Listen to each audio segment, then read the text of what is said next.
प्रीति यादव के घर में पुलिस घुस जाती है रात को 9 बजे, खंगालती है। पुलिस ने लूटटाट भी किया, दुर्व्यवहार किया और 2 सदस्यों को ले जाकर के थाने में बैठा दिया। 1 सप्ताह का यह मामला रहा थाने में बैठाने का। हम आज आपको बता रहे हैं प्रीति यादव केस का, जिसमें पुलिस अधीक्षक आरती सिंह को कोर्ट ने नाप दिया। कहा दिमाग खराब है, ऐसे चलेगा। 1 सप्ताह तक उन दोनों को बैठाए रखा और कानून को मजाक बना लिया है। कल माफी मांगती रह गई मैडम। 2017 बैच की आईपीएस अफसर हैं। कोर्ट ने कहा ऐसे तो माफी नहीं देंगे, यह माफी लायक मामला नहीं है। संविधान के अनुच्छेद 22 जो बंदी प्रत्यक्षीकरण की याचिका की गई थी, आज हम उस मामले में फिर से बताने जा रहे हैं कि कप्तान महोदया का जान कैसे बचा। मामला है फर्रुखाबाद का और माफीनामा कैसे लगा। कोर्ट ने ऑर्डर रिजर्व किया है, अभी भी जान छूटा नहीं है। दोस्तों यह कायमगंज है फर्रुखाबाद का। इंस्पेक्टर अनुराग मिश्र हैं अपने सहयोगियों के साथ। अब एक थाने पर 4, 5, 6, 7, 8, 10, 12, 15, 20 दरोगा होते हैं। अब इसकी कमी नहीं रह गई पहले जैसा। अब पुलिसकर्मियों की पर्याप्त संख्या हो गई है। फिर भी जिस तरह के अपराध हैं उस तरह से अभी भी संख्या उतनी नहीं है जितना होना चाहिए। अन्वेषण का अलग क्षेत्र होना चाहिए, 8 घंटे ड्यूटी होनी चाहिए। तनाव में यह भी है, काम का बोझ है, मंत्रियों और विधायकों की सुरक्षा और इनकी सुरक्षा है, वीआईपी सुरक्षा है। इसके बारे में बताऊंगा तो कल ही खुल जाएगी कई मुख्यमंत्रियों की। विषयांतर न होते हुए सीधे सीधे आता हूं। यह 2 जजों की खंडपीठ थी, जस्टिस जे मुनीर साहब और दूसरे हैं संजीव कुमार जी। कल आरती मैडम, उनके सीओ साहब, उनके इंस्पेक्टर सब लोग पेश हुए थे। कोर्ट ने कहा इनके बात से संतुष्ट नहीं हुए। यह लोग बलपूर्वक लिखवा लिए थे प्रीति यादव के परिवार से कि साहब हमको ले तो गए थे लेकिन हमारे साथ कोई दुर्व्यवहार नहीं हुआ, हमारे साथ कोई मारपीट नहीं हुई और 7 दिनों तक हमें थाने में नहीं बैठाया गया।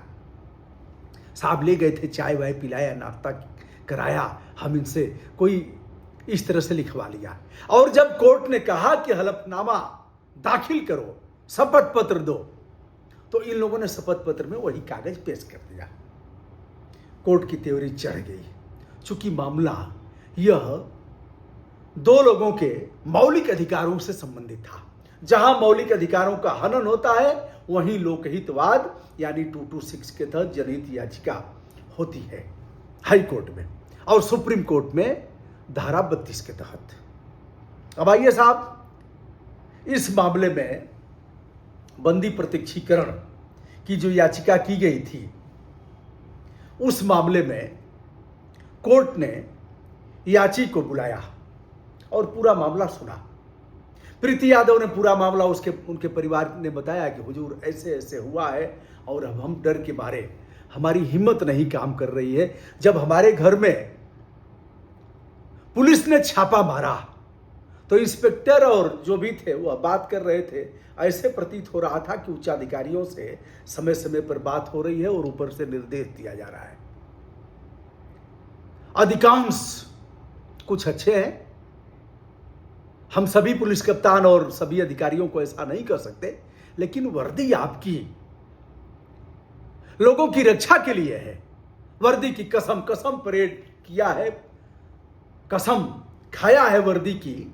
एक याचिका हुई है, आदरणीय सीबी पांडे जी ने हाई कोर्ट में किया है, मैं उस पर भी बात करूंगा, उस पर भी शासन को कहना है।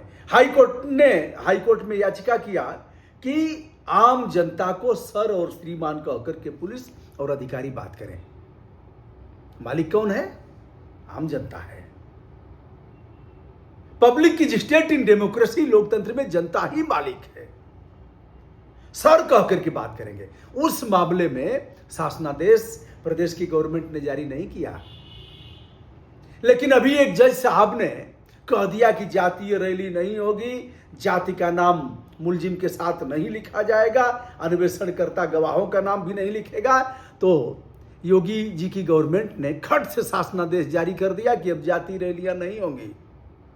अब पंडित जी अपनी रैली नहीं कर पाएंगे।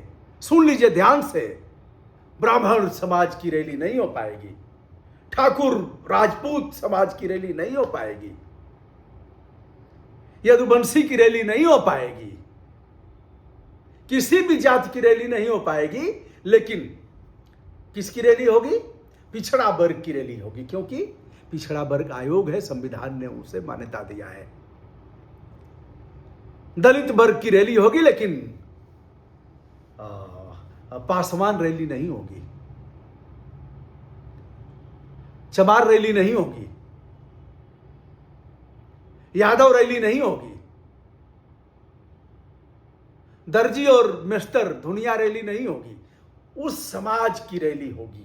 पिछड़ा वर्ग रैली हो जाएगी, अनुसूचित जात की रैली हो जाएगी, लेकिन जात की रैली नहीं होगी। खट से आदेश जारी कर दिया। उसके खिलाफ हम लोग जा भी रहे हैं कोर्ट में। साहब, जब जाति जनगणना हो रही, जैसे साहब भूल गए थे दिवाकर साहब कि जाति जनगणना हो रही है तो चिल्ला चिल्ला करके अपनी जात का नाम बताना ही पड़ेगा। पूर्व जज हाई कोर्ट के सम्मानित अधिवक्ता सीबी पांडे जी हमारा केस लड़ेंगे। हमसे बात भी हो गई है और उन्होंने कहा फ्री ऑफ कॉस्ट लड़ूंगा। आइए दोस्तों, विषय पर आता हूं। आरती मैडम का हुआ क्या? आईपीएस आरती मैडम को कल कोर्ट ने कहा, जे मुनीर साहब और संजीव कुमार की कोर्ट ने, कि अब फर्रुखाबाद नहीं जाना है। पहले तो कहा हिरासत में लो इनको, हिरासत में लो, दिमाग ठीक हो जाएगा। हड़कंप मच गया। हड़कंप मचना ही था। मैडम कांपने लगी, गन गन गन गन। आज रात भर उनको नींद नहीं आई है, क्योंकि कोर्ट ने कहा ठीक है चलो, फर्रुखाबाद नहीं जाना, यहीं रुको। रात भर रुकी, सुबह हांफते कांपते पहुंची हैं कोर्ट में। यह मामला था, एक तो वह मामला था, दूसरे इनके अधिवक्ता पर, इनके अधिवक्ता को इनके घर वकील अवधेश मिश्र के घर पुलिस ने रात को छापा मारा। वहां भी जाकर के तोड़फोड़ किया। एक यह मामला हो गया। कल अवधेश मिश्र और उनके लड़के गए थे तो हाई कोर्ट के पास उनको अरेस्ट कर लिया पुलिस ने। यह गुंडागर्दी ऐसे चलेगा? ऐसे कानून का राज होगा? इस पर तो कम से कम प्रदेश के मुखिया को माफी मांगना चाहिए। प्रदेश के प्रमुख सचिव गृह को खेद प्रकाश करना चाहिए। यही कानून का राज है। क्या होगा? प्रीति यादव के लिए हमारी बधाई, जिसने दमदारी से साहसपूर्ण पहल करते हुए इस मामले को उच्च न्यायालय में पहुंचाया। बंदी प्रत्यक्षीकरण, हैबियस कार्पस। अब आज लगा कि एसपी मैडम मूर्छित हो जाएंगी। हमसे वकील साहब लोगों ने बताया है, चूंकि कोर्ट रूम का यह मामला है, न्यायालय का मामला है, लगा कि मूर्छित हो जाएंगी। कल उनके अधिवक्ताओं ने काफी सिफारिश किया, हुजूर अब ऐसा नहीं होगा। मैडम ने आज माफीनामा प्रस्तुत किया, लिखित माफीनामा। कहा हमसे भूल हो गई, हमका माफी दे दो। मैं आम लोगों से कहना चाहूंगा, हम कानून हाथ में नहीं लेंगे। हम यह नहीं कहते आप गाली गलौज किसी के साथ करिए, हम नहीं कहते कि आप गुंडागर्दी करिए, हम यह नहीं कहते कि दारू पी करके आप किसी के साथ लूटटाट करिए, हम यह नहीं कहते कि आप चोरी छिनैती बदमाशी बेईमानी हत्या और इस तरह के यौन अपराध करिए। लेकिन यदि आप सही हैं और इस तरह का कृत्य होता है तो लड़ने की जरूरत है, क्योंकि यह बड़े कमजोर भी हैं। अलग बात है, अभी तक सियाराम उपाध्याय के मामले में पीट पीट करके मार डाला गया, तड़प तड़प करके मर गया। एक ब्रूफेन और दर्द की दवा भी नहीं दी गई गाजीपुर में। आज तक अपराध दर्ज नहीं हुआ और परिवार योगी जी से मिलता है। महाराज, आप एक बार अपने गिरेबान में क्यों नहीं झांकते?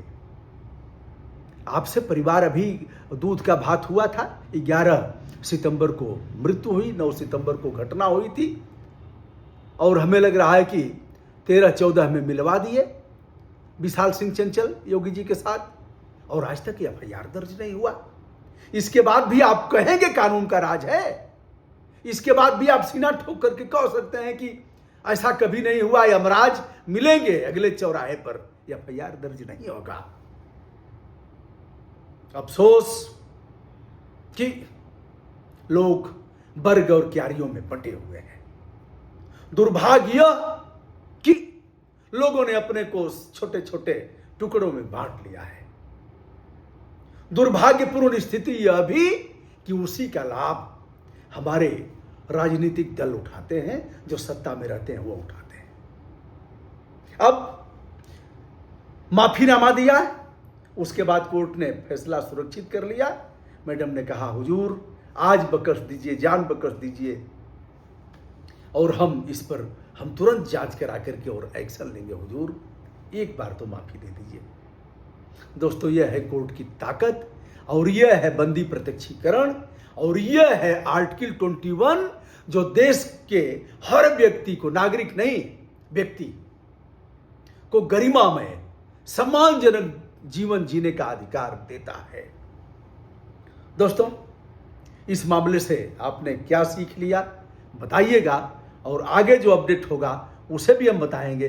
फिलहाल दोनों न्यायमूर्तियों के लिए हमारी मंगल कामनाएं, हम उनको बधाई भी देंगे, और अगर कहीं कुछ गड़बड़ रहेगा तो खिंचाई भी करेंगे, यह भी अधिकार है, लेकिन संविधान के दायरे में रह करके हम वहां तक जाएंगे जहां तक हमारी कानूनी सीमाएं हैं।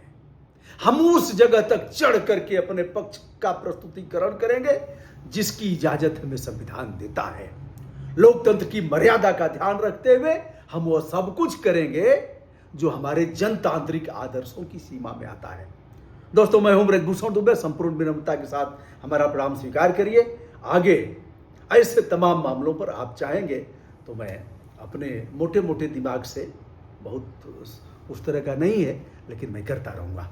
नमस्ते, शुभकामना, सादर आभार।